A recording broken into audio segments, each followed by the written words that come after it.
แซ่บๆมานี่แกงออมลูกมู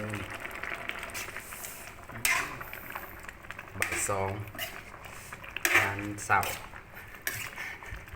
จะเป็นบ่ายสองอาหารมื้อแรกกินข้าวสวยเก็บงานกลางคืนนะใส่ผักลงไปผักบัว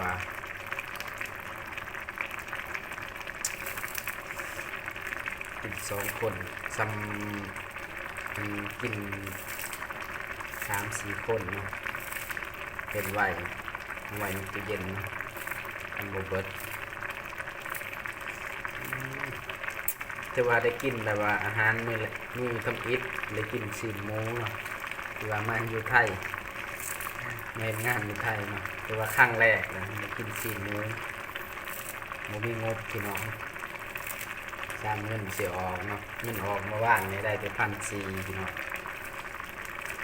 กับเงินมัดจำเขาส่งประมาณ1,600เนาะ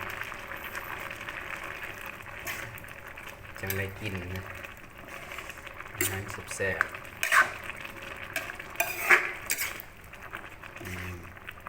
มีขวานนากะ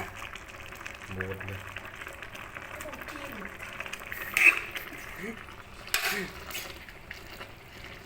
พี่น้องมาแซ่บน้ำกันเด้อ